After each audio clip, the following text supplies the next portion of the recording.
Hey there, it's Jeff Luther, and you are diving into the podcast for the Service Business Blueprint. This is where I walk with you and help you unlock the secrets to building a thriving service-based business. We talk about everything from starting out to setting milestones in your company you didn't even know would exist. We'll cover entrepreneurship, personal growth, mindset, everything you need for success in your service-based business. You ready to build that blueprint? All right, welcome back everybody to the Service Business Blueprint, where we share tools, tips, and strategies to achieve your personal and your business goals and to help to overcome mindset obstacles. I'm your host, Jeff Luther. Today's episode is it's pretty abstract, but it's so helpful, or at least it has been for me. This is about strategy overall and just kind of one small hack to help us win. For my oldest son's freshman year, I had the benefit or the good fortune to be able to drive carpool a couple of days a week. So I would drive these kids to high school, and I think there were 4 kids in the carpool. But we get in this habit of always saying "have a good day" when people leave. Oh, have a good day. Oh, have a good day. And I thought, that's so empty. Like I'm invested in these kids. I love the opportunity driving them to school. I love that they talk to me. I love hearing what they're dealing with, what their challenges are, what they're learning. Like, I'm totally invested. And I thought, man, it's so empty that I get to school and I say, oh, have a good day. They're not going to be able to control what type of day they have, but they can control like how they respond to it. Like, whatever it is today, hey, listen, when I drop them off, I say, hey, listen, go win. Whatever it is, whatever obstacle you have to cross today, do it. Go win your day today. And that might mean getting yourself out of a funk. Just getting yourself out of a funk is actually a win, but sometimes we don't even recognize that. So today we're discussing kind of the power of small wins. Why achieving a quick, small victory can set you up for tackling larger goals, particularly in your business journey. This is something that I do. Have you ever felt overwhelmed by like a huge goal, a massive goal? Maybe it's launching a new product, entertaining a new market, or entering a new market. Hitting a lofty revenue target or trying to get your profit margin from 12% to 15%. You got to sit down and go through the books and figure that out. Big goals are exciting, but they can also be intimidating, and we also put them off. Like, how many times do you walk down to the coffee shop on the corner to get a cup of coffee when you have something big looming that you have to do? So that's why today we're going to talk about the importance of securing just a quick, small win before you go after big, audacious goals. And we'll do this kind of from a high level, and then also some small wins, things that I do in my business, and hopefully you might be able to relate. Like for me, I like to do this before I make a difficult call, for example. Maybe I'm going to make a cold call, or maybe I'm going to draft an email for a cold introduction or something like that. Or maybe I'm calling a customer that might be upset with our service. Like in our home inspection business, when complaints come in, they're a big deal. People usually are emotional about them. If it's gotten to the point where someone's complaining, they have probably good reason. And they happen so infrequently that we're not always very good at them. So for me, it's more around an action item than a reaction item. It's patterns, right? So we notice those patterns. I started to notice those patterns in myself when I would get these small wins, what that would do for me emotionally, and then how I could kind of charge into other items in my business while I had the endorphins of that small win under my belt. I'll use my youngest son as an example. He's a gamer, and I have 3 boys. They're 18, 17, and 15, and they're amazing.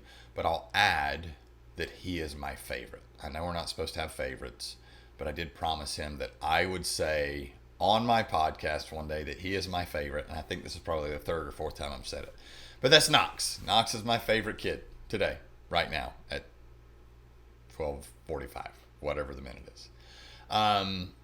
But he's a gamer, and he plays these long stage games like like Elden Ring, and there's some others, but they're these lengthy games where you go through these big stages, and I can always kind of tell how he's doing when he gets on one of his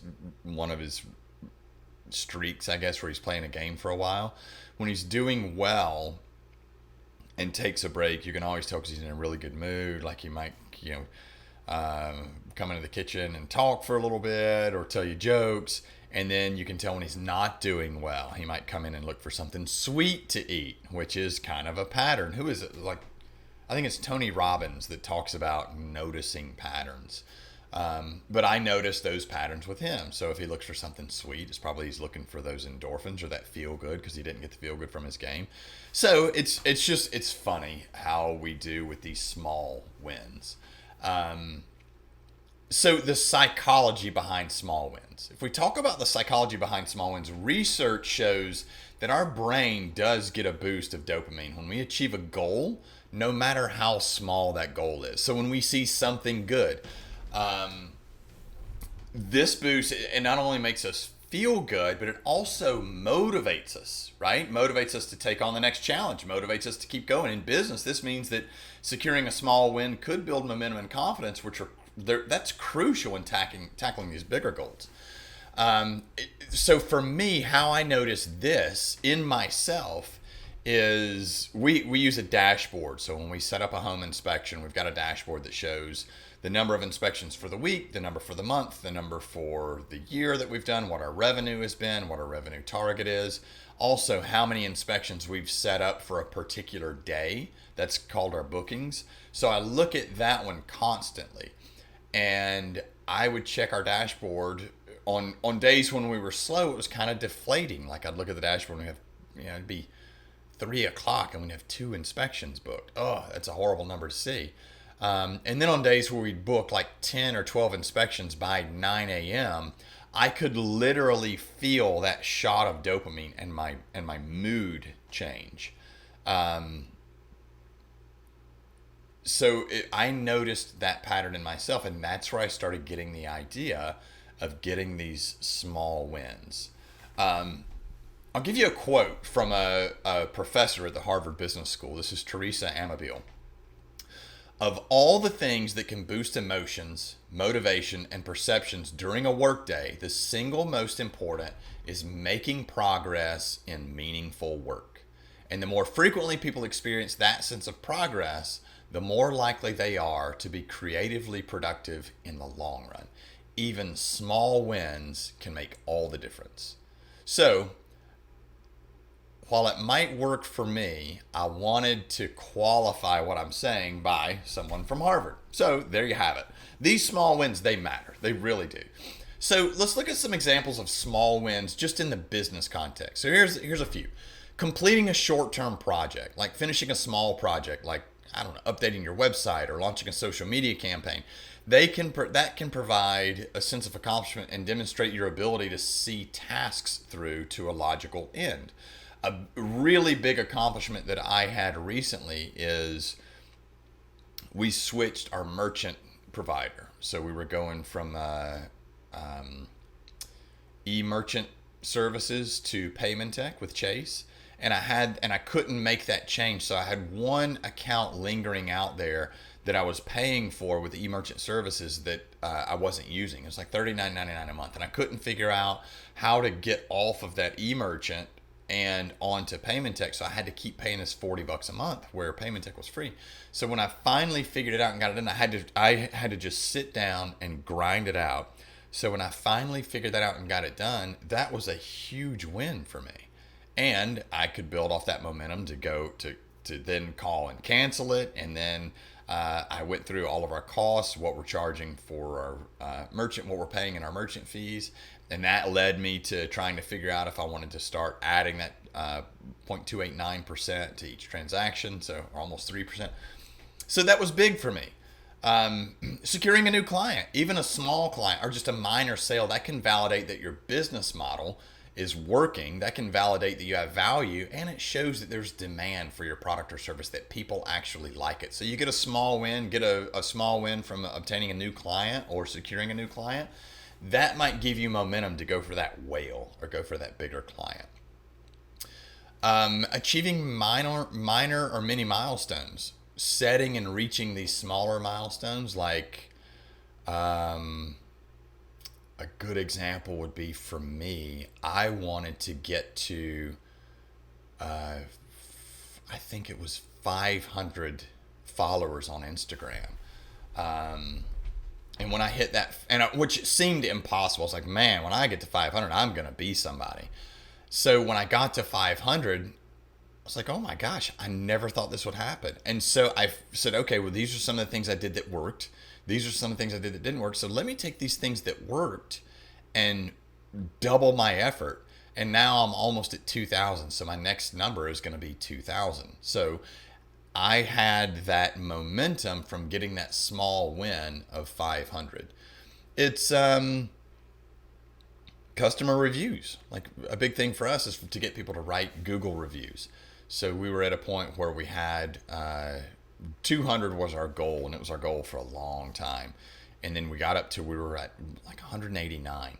So I took two of our outside sales folks at the time and walked through what we had done to get those, how it worked. Said, okay, we're at 189.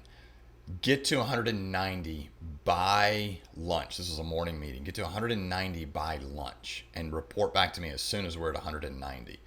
So they made calls, they sent emails, got to 190, and I immediately turned that into, okay, now we hit 200, hit 200 by the end of the week, and then that gets us something special. So there was a reward by that 200, and they actually nailed it. I have a friend that's in the home inspection business just like I am. He uses Listen 360. It's part of, he owns a software company too, so it's part of their software. He likes seeing those every day because generally with Listen 360, if people are going to make the effort, especially with his company, they're top notch. They're writing just a real quick kind of thumbs up, thumbs down, but they generally are really good reviews that people write. Those are his wins. He likes to get those small wins. That keeps him going. That's a motivator, and it works. So we'll do. I pulled a case study on a company that really started out with these small wins. I think it's a great example. Warby Parker, the glasses company. They were founded in 2010, and they wanted to disrupt the eyeglass industry. They wanted to go direct to consumer and selling online. They started with a super simple concept. Look, all we're going to do is cut out the middleman, cut the costs, and we can sell cheaper. That was it. So their small win, their small start was they started with a really small amount of inventory. I think they started out with 27 frames.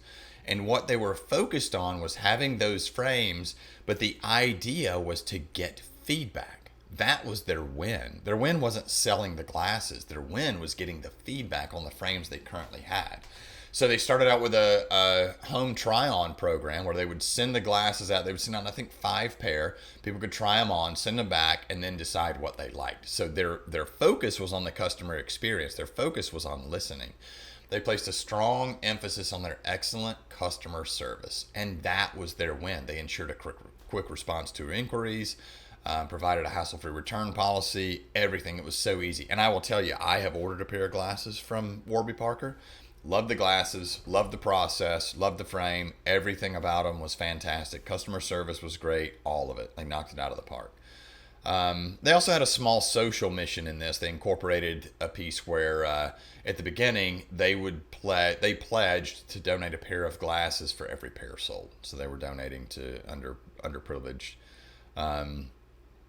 What they did is the combination of these small wins led to some serious growth for them. I think within a year they had sold 20,000 pair of glasses. I mean, that's huge. Their brand loyalty, the home try-on program, their excellent customer service, that created brand loyalty. Customers appreciated the convenience, obviously the personal touch, and then that was repeated business. And the biggest thing is referrals. They disrupted the market. They started small. It was just that small win, focusing on the customer needs, listening. They disrupted that traditional eyewear market for sure. And then today, Warby Parker, they're valued at, I think, $3 billion. They've expanded into actual physical retail locations. Anytime you go in a Warby Parker store, it's so cool. I mean, what's cool about glasses, right? But their store is great. Like, the brand feels good. The glasses are awesome. The customer service is top notch. Their focus is on small, manageable goals. That's what they do. That's what they excel at. And they consistently improve and make way for their long-term success. So their journey highlights the power of small wins. If you needed an argument, which I think I've had a compelling one thus far, then that would be the argument, following what Warby Parker did with their small wins. So how do we identify these small wins, and more importantly, how do we achieve them in business? Here's some tips. So set clear, achievable goals. What I call SMART goals. Is it specific? Is it measurable? Is it attainable? Is it realistic? And is it timely? Do we have a time on it, or time bound? And you can actually break down your bigger goals into smaller goals. So let's say that we wanted to, have 1,000 customer reviews by the end of the year. Well, we can break that into smaller goals. All right. First goal is develop a way to contact customers post service. All right. So that you develop a way to contact me. You're just going to send them an email, send them a text, whatever it is. Well, that's a goal. You accomplish that, and that gives you momentum getting to your big goal. Celebrate those small victories. Holy crap. None of us do this enough in our personal or professional life. So you celebrate those small victories.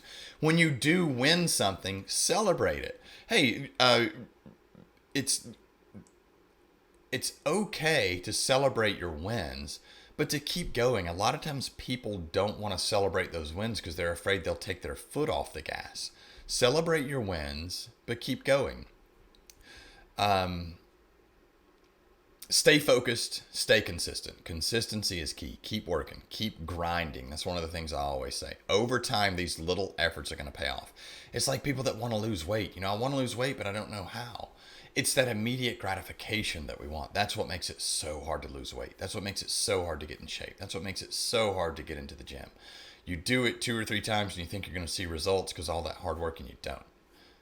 Keep grinding. A win is a win is a win is a win is a win is a win is a win.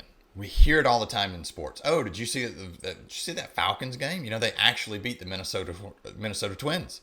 Yeah, but they only had 4 shots on goal. Anybody that wants to comment on that sports statement I just made, I would love to hear it in the comments. But it's funny, people say, hey, did you see that game? They beat the so-and-so. Yeah, but they barely beat them. Or whatever it is. At the end of the season, it's either in the W column or it's in the L column. It's going to be one of the two. So for me, I like to get the dopamine shot on small wins. One of the best wins I can get is I can call our folks out in the field, primarily one of our inspectors, and just ask them how it's going. Those folks love their job. So that is always a win for me. That will always put one in the W column. So finally, let's talk about the ripple effect of small wins. Achieving a small win doesn't just boost your confidence, right? It's not just for you, but it can also inspire your team. Like when I get these small wins, I send it out to everybody. 1, it validates me. I like to know that I'm important in my company. 2, it shows that I'm working. I like to show people that I actually do work. But it also inspires your team. It can attract new customers. It can create a culture of success within your business. When you and your team see progress, no matter how small, it reinforces the belief that your bigger goals are easily attainable. What I would love to hear is some of the things that our listeners do for small wins out there. Is it going like Listen 360? Some people go, a friend of mine goes through Listen 360, looks at those before he gets his day started. That is a small win, but it sets him up for success for that day. Those are small wins, gets the dopamine shot and gets going. So I would love to hear what some of your small wins are, what you do in your business, even in personal. So remember, every big success story is built on a series of small victories. You have to have those small victories. What I say is just take a step. The ground will find you, right? So you take that step, then another, then another, then another. By focusing on achieving these quick, small wins, you can build the confidence and the momentum that you need to reach your larger goals. So I'm so glad you guys are here. I love doing this podcast. I'm Jeff Luther on the Service Business Blueprint. If you found this episode helpful, here's my ask. Actually, if you found any episode helpful, please subscribe, leave a review, share it with other entrepreneurs. Until next time, keep striving for those small wins, right? The big ones will follow for sure. I'm Jeff Luther with Service Business Blueprint. I absolutely can't wait to see you next time. Thanks for hanging out on the Service Business Blueprint with me, Jeff Luther. Stay in the loop as we keep delivering these strategies to supercharge your service business. Hit subscribe, leave a review, be part of our growing community. Now you have someone to walk with you as we create your service business blueprint. Until next time, remember, where you focus is where your energy goes. Beliefs turn to things, so choose the good ones.